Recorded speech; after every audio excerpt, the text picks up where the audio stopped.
जय जय रघुवीर समर्थ.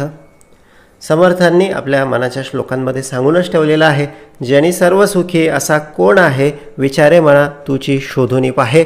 असं जरी असलं तरी आपण यातून पटकन अर्थ काढून मोकळा होतो की या जगामध्ये कायम सुखी राहता येत नाही किंवा कायम आनंदी राहता येत नाही. पण असं नाही, समर्थांनी याच श्लोकामध्ये पुढे सांगून ठेवलेलं आहे, मनात वांछिरे पूर्व संचित केले, तयासारिखे भोगणे प्राप्त झाले. म्हणजे याचा अर्थ या श्लोकाचा पूर्वार्ध जो आहे, जनी सर्व सुखी असा कोण आहे, हे कोणावर डिपेंड आहे. मनात वांछिरे पूर्व संचित केले, तयासारिखे भोगणे प्राप्त झाले. जसं आपण सगळं जमा करत जातो, जसं आपण सगळीकडे पेरत जातो, मनात वांछिरे पूर्व संचित केले आणि तयासारिखे भोगणे प्राप्त झाले. मग ते भोगणं आनंदाच्या रूपानं असेल, ते भोगणं दुःखाच्या रूपानं असेल, ते भोगणं हाल अपेष्टांच्या रूपानं असेल. मनात वांछिरे पूर्व संचित केले, जे आपण पेरलेलं असतं तेच उगवत असतं. हे झालं संतांचं. मग संतांनी यासाठी आपणाला बरेचसे उपाय सांगितलेले आहेत की जेणेकरून आपल्याला आनंदी राहता येईल, कायम सुखी राहता येईल. अशा बऱ्याच अशा गोष्टी संतांनी समर्थांनी आपल्याला सांगूनच ठेवलेल्या आहे. पण त्या गोष्टी आपण गांभीर्यानं घेत नाही. पण एखादे वैज्ञानिक येतो, एखादे सायंटिस्ट येतात आणि ते जेव्हा पुराव्यानिशी सगळं प्रूफ करून दाखवतात तेव्हा आपण त्या गोष्टी मानत असतो. आता आनंदाचंही तसंच आहे. झालं माणसाला आनंदी राहायचं असेल किंवा माणूस आनंदी झाला तर त्याच्या शरीरामध्ये नेमके कोणते बदल घडून येतात याचा अभ्यास वैज्ञानिकांनी केला. तो याच्यासाठी केला की जेणेकरून माणसाला कायम आनंदी कसं ठेवायचं किंवा त्याला कसं राहता येईल या दृष्टीनं काहीतरी प्रयत्न करता येईल. मग झालं वैज्ञानिकांनी सगळं शोधून काढलं की बोलले मनुष्याच्या शरीरामध्ये 4 संप्रेरके असतात, 4 हार्मोन्स असतात की ज्यांच्यामुळे मनुष्य आनंदी राहत असतो. म्हणजे काय की हे 4 हार्मोन्स जर आपल्या शरीरामध्ये तयार झाले तर त्या वेळेस आपल्याला आनंद वाटत असतो. मग इथपर्यंत सगळं ठीक आहे. मग हा आनंद कशामुळे वाटतो किंवा हे संप्रेरके हे हार्मोन्स कशामुळे तयार होतात, तर त्यातलं पहिलं हार्मोन्स आहे एंडोर्फिन नावाचं. बोलले हसलो आपण, व्यायाम केला की आपल्याला बरं वाटतं बोलले, आणि तेव्हा आपण आनंदी राहतो, तेव्हा आपण फ्रेश राहतो. तर एखाद्याला व्यायाम करायची सवय असली आणि एखाद्या दिवशी जर त्याच्याकडून व्यायाम झाला नाही तर त्याला त्या दिवशी करमत नाही किंवा त्या दिवशी त्याला उदासवाणं वाटत असतं. त्याच्यामागचं कारण हे आहे की त्याच्या शरीरामध्ये एंडोर्फिन नावाचं हार्मोन तयार झालेलं नसतं. हे ठीक आहे. मग आता याचा आणि संतांचा संबंध काय, बोले आधी आपण हे 4 संप्रेरके कोणते आणि ते कशापासून तयार होतात याचा अभ्यास करणार आहोत. दुसरं संप्रेरक आहे डोपामाइन नावाचं. बोलले आपलं कोणी कौतुक केलं किंवा आपण एखादी गोष्ट नवीन खरेदी केली किंवा काहीतरी आपण नवीन अचिव्हमेंट केली, काहीतरी मोठं यश आपण संपादन केलं तर आपल्या मेंदूमध्ये ते डोपामिन नावाचं सगळं हार्मोन्स तयार होतं आणि त्यापासून आपल्याला अत्यंत अत्यंत आनंद वाटत असतो. आणखी हार्मोन एक सेरोटोनिन नावाचं हार्मोन आहे.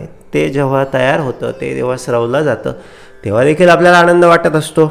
मग ते कशापासून तयार होतं किंवा ते हार्मोन केव्हा सिक्रेट केलं जातं, बोलले इतरांसाठी आपण जेव्हा काहीतरी करतो, समाजासाठी किंवा इतर लोकांसाठी, आप्तेष्टांसाठी, नातेवाईकांसाठी करतो, पण ते कसं निस्वार्थ भावनेने करतो, कसलाही स्वार्थ न ठेवता करतो किंवा फक्त समाजाचं, देवाचं, देशाचं देणं लागावं म्हणून आपण जेव्हा काहीतरी करतो त्यावेळेस हे हार्मोन तयार होतं आणि प्रचंड आनंद त्यावेळेस आपल्याला वाटत असतो. आणखी एक ऑक्सिटोसिन नावाचं हार्मोन असतं, त्यापासून देखील आपल्याला आनंद प्राप्त होत असतो.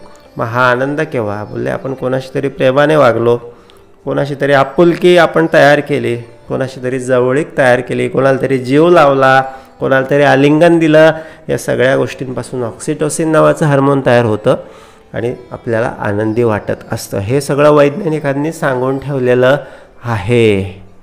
पण म्हणूनच संतांनी आपल्याला फार फार कधीचं सांगून ठेवलेलं आहे की बोलले बाबा सगळ्यांशी चांगलं वाग, सगळ्यांशी चांगलं बोल, सगळ्यांना काहीतरी चांगलं दे.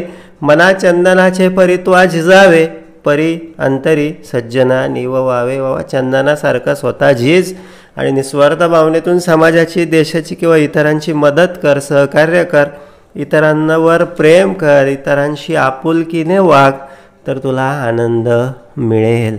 म्हणजे एकच आहे की वस्तूमध्ये आनंद नाही, आपला आनंद हा आपण इतरांशी कसा वागतो याच्यावर सगळा अवलंबून आहे. म्हणून आता डोपामाइन हे आपलं कोणीतरी कौतुक केलं की आपल्याला बरं वाटतं आणि तेव्हा आपल्याला आनंद वाटतो. बोलले आपणही इतरांचं कौतुक करावं, कारण जसं आपण इतरांना देतो तेच आपल्याला परतून मिळत असतं. आपण इतरांचं कौतुक करायला शिकलो म्हणजे मग आपल्यालाही कौतुक मिळेल आणि आपल्यालाही डोपामाइन मिळेल आणि आपल्यालाही आनंद मिळेल. साधी गोष्ट आहे. इतरांसाठी, समाजासाठी काहीतरी करायला लागलो, सेरोटोनिन सहज सिक्रेट होईल, आनंद मिळेल. समर्थ सगळीकडे आपल्याला, सगळ्या मानवांमध्ये, सगळ्या प्राण्यांमध्ये, सगळ्या जीवांमध्ये एकच एक भगवंत आहे आणि त्याचीच आपल्याला सेवा करायला सांगतात, त्याच्याशी चांगलं बोलायला सांगतात. वरी चांगले अंतरी गोड नाही, तया मानवाचे जिने व्यर्थ पाही. वरी चांगले अंतरी गोड आहे, तया लागी कोणीतरी शोधित आहे. बोलले जसं अंतःकरण गोड तसंच आपण वरतून गोड असलो तर निश्चितपणे इतरांना आपल्यापासून आनंद मिळतो, तेही आपल्याला आनंद देण्याचा प्रयत्न करतात.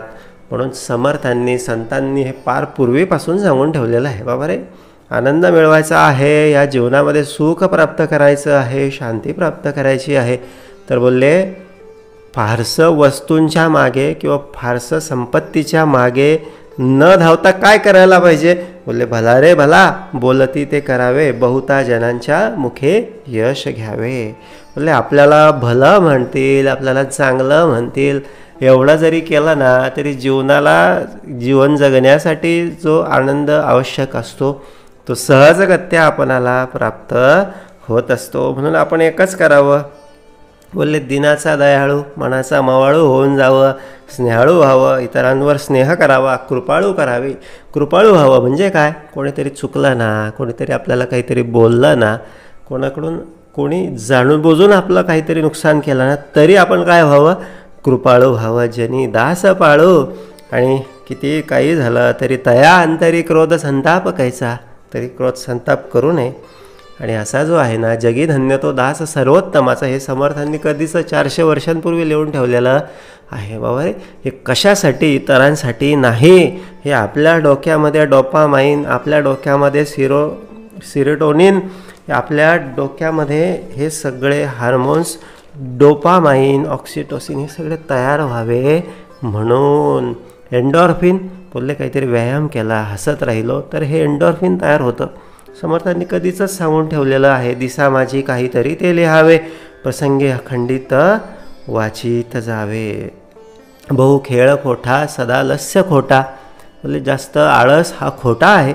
काहीतरी आपण करत राहिलं पाहिजे, काहीतरी अपग्रेड करत राहिलं पाहिजे, काहीतरी ज्ञान मिळवत राहिलं पाहिजे. म्हणजे काय, आपल्याला आनंद मिळतो. म्हणजे एकंदरीत एकच आहे. बोलले आपल्या अध्यात्मामध्ये सगळ्या संतांनी, सगळ्या समर्थांनी जे जे काही सांगितलेलं आहे ना, बोलले ते जर आपण करत राहिलो ना, जसंच्या तसं जर करत राहिलो ना, तर आपल्या जीवनामध्ये आनंद हा निश्चितपणे कधीच कमी पडणार नाही. म्हणून आपण सत्यवादी झालं पाहिजे, विवेकी झालं पाहिजे, सदा आर्जवी प्रिय जो सर्व लोकी, सर्व लोकांमध्ये आपण प्रिय झालो पाहिजे. कशासाठी, आपल्या जीवनामध्ये आनंद वाढावा म्हणून, आपल्याला समाधान मिळावं म्हणून, इतरांना आनंद मिळावा म्हणून नाही. इतरांना देण्यामध्येच आपला खरा आनंद लपलेला असतो. म्हणून एकच लक्षात ठेवावं, जगी पाहता साच ते काय आहे. जगामध्ये जर बघायला गेलं ना तर आनंददायी, सुखदायी हे असं बाकीचं दिसणारं काहीच नसून, बोलले अति आदरे सत्य शोधून पाहे. बोलले ह्या सगळ्यांमध्ये मना चंदनाचे परित्वा झिजावे, या झिजण्यामध्ये बहुता जनांलागी जीवे झिजावे, बहुता जनांमध्ये जीव लावण्यामध्ये बोलले आपल्या सगळ्या आयुष्याचं सगळं गुपित दडलेलं आहे. जगी पाहता साच ते काय आहे, अति आदरे सत्य शोधून पाहे. पुढे पाहता पाहता देव जोडे, भ्रम भ्रांती अज्ञान हे सर्व मोडे. बोले हे भ्रम, हे दृश्यात्मक, हे सगळं मायेचं भ्रम सगळं मोडून बोले शाश्वत सुखाला, शाश्वत आनंदाला प्राप्त करायचं असेल तर बोलले ह्या सगळ्या गोष्टी, व्यायाम असेल, हसणे हसवणे असेल, इतरांचं कौतुक करणे असेल, काहीतरी नवीन शिकत राहणे असेल, नवीन काहीतरी अचिव्हमेंट प्राप्त करणे असेल, इतरांसाठी समाजासाठी झटणे असेल, जगणे असेल, स्वार्थरहित होऊन, निस्वार्थी होऊन आणि सगळ्या जनांशी आपुलकीने, प्रेमाने, जवळीकीने वागणे, सगळ्यांशी प्रेमसंबंध, सहसंबंध निर्माण करणे, सहकार्य करणे. बोलले यातच खरा जीवनाचा आनंद आहे. हेच विज्ञान सांगतं आणि हेच अध्यात्म देखील सांगतं. त्यामुळे आपल्याला या सगळ्या गोष्टी मानायला काही हरकत नाही. फक्त एकच गोष्ट आहे, मना पाहता सत्य हे मृत्यभूमी, जिता बोलती सर्व ही जीव मी. बोलले सगळं कळतं, पण मीपणा आपल्याला माघार घेऊ देत नाही. मीपणा आपल्याला कोणाची तरी मदत करू देत नाही, कोणाला तरी चांगला शब्द देऊ देत नाही. म्हणून अहंता तुझी तूच शोधून पाहे असे समर्थ म्हणतात. ही अहंता आपण समजून उमजून तिला थोडीशी बाजूला जर केली तर निश्चितच आयुष्य हे खूपच सुंदर आहे, आयुष्य हे खूपच आनंदी आहे, आयुष्यामध्ये अत्यंत समाधान आहे आणि अत्यंत प्रेम आहे. जय जय रघुवीर समर्थ.